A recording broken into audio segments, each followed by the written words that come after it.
Defoe শাখা কবি সন্মিলনৰ অষ্টম বাৰ্ষিক প্ৰতিষ্ঠা দিৱস উদযাপন দেওবাৰে 3 জোৰা কাৰ্যসূচীৰে বিয়লিৰ পৰা 3 বজাত ডিফোস্থিত অসম সাহিত্য সভাৰ আঞ্চলিক কাৰ্যালয়ত বৰ্ণাঢ্য কাৰ্যসূচীৰে অনুষ্ঠিত হোৱা ডিফো শাখা কবি সন্মিলনৰ অষ্টম বাৰ্ষিক প্ৰতিষ্ঠা দিৱসৰ সফল সামৰণি পৰে। কাৰ্যসূচী অনুসৰি পুৱাৰ ভাগত পতাকা উত্তোলন কৰে ডিফো শাখা কবি সন্মিলনৰ সভানেত্ৰী গীতা বৰাই, বন্তি প্ৰজ্বলন কৰে উপদেষ্টা পুতুল চেতিয়া, স্মৃতি তৰ্পণ গুৰি ধৰে উপ সভানেত্ৰী মঞ্জু তেৰণপিয়ে। ইয়াৰ পাছত অনুষ্ঠিত হয় গীতা বৰাৰ সঞ্চালনত আৰু সম্পাদক পংকজ ডেকাই আধাৰা কবিতা পাঠ অনুষ্ঠানৰ আদৰণি ভাষণ প্ৰদান কৰে উপ সভানেত্ৰী দীপালী আম্ভিয়ে। উদ্বোধনী ভাষণ প্ৰদান কৰে সৈয়দ পাৰভেজ হুছেইনে। ইয়াৰ পাছতে অনুষ্ঠিত হয় বিশেষ সম্বৰ্ধনা অনুষ্ঠানৰ। উক্ত অনুষ্ঠানত মুখ্য অতিথি হিচাপে উপস্থিত থাকে সদৌ অসম কবি সন্মিলনৰ সভাপতি ৰাজমণি বেজবৰুৱা। নিৰ্দিষ্ট বক্তা হিচাপে সদৌ অসম কবি সন্মিলনৰ উপ সভাপতি উজ্জ্বল পাউগাম উপস্থিত থকাৰ লগতে বিশিষ্ট অতিথি হিচাপে সদৌ অসম কবি সন্মিলনৰ সম্পাদক কৃষ্ণ দৈমাৰী আৰু সন্মানীয় অতিথি হিচাপে উপস্থিত থাকে জ্যেষ্ঠ সাংবাদিক নগেন বৰা। আজি ডিফু শাখাৰ কবি সন্মিলন অসম সাহিত্য সভাৰ অসম কবি সন্মিলনৰ সদৌ অসম কবি সন্মিলনৰ ডিফু শাখাৰ কবি সন্মিলনৰ আজি অষ্টম প্ৰতিষ্ঠা দিৱস।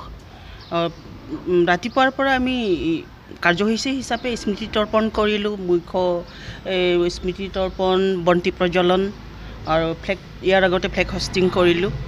তাৰপিছতে আমাৰ এতিয়া কবিতা পাঠ অনুষ্ঠান আৰু লগতে কবিতা পাঠ আৰু আমাৰ প্ৰতিষ্ঠা দিৱসৰ উপলক্ষে মানে আমাৰ যিখিনি প্ৰয়োজনীয় ভাষণ বা সেই উপলক্ষে মানে আজি সভাখন আয়োজন হৈছে।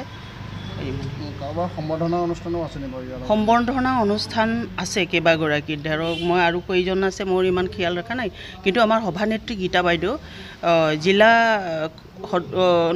সদৌ অসম কবি সন্মিলনৰ তেখেত মানে কাৰ্যকৰী সদস্য হিচাপে ইতিমধ্যে নিৰ্বাচিত হৈছে।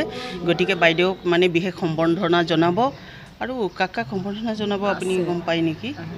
মই বাকী সদৌ অসম কবি সন্মিলনৰ সভাপতি পাৰভেজ হুছেইন আৰু আমাৰ উজ্জ্বল পাউগাম আছে, সহকাৰী সম্পাদক তেখেত, উপ সভাপতি তেখেতসকলক আমি মানে এই অনুষ্ঠানটো যিটো আজি ডিফুত হৈছে, সেই আমি আজি অষ্টম যিটো অনুষ্ঠান পাতিছোঁ, প্ৰতিষ্ঠা দিৱস পাতিছোঁ, এইটো প্ৰথমতে তেখেতসকলে আৰম্ভ কৰিছিল।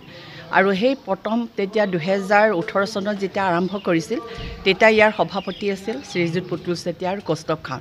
আৰু আহি আজি আমাৰ গীতা বৰা বাইদেৱে এই অনুষ্ঠানটো তেখেতে সভাপতিত্ব কৰিছে। তেখেত সভাপতি হয় বৰ্তমান। আৰু সেইবাবে তেখেতসকলে যিসকল আমাৰ সেইকাৰণে সেইসকলক আমি ধৰি লওক পাৰভেজ হুছেইন আৰু উজ্জ্বল পাউগামক আমি আজি তেখেতসকলক সম্বৰ্ধনা জনাম বুলি আমাৰ মানে অনুষ্ঠানটোৱে ঠিক কৰিছে। সেইকাৰণে এতিয়া বৰ্তমান কবিতা পাঠ হৈ আছে। তাৰপিছত তেখেতসকলক মাজতে আমাৰ সম্বৰ্ধনা অনুষ্ঠান হ'ব, তাৰপিছতে আকৌ কবিতা পাঠ হ'ব আৰু তেখেতসকলৰ বক্তৃতা হ'ব। আজি অনুষ্ঠানটি ইমানেই।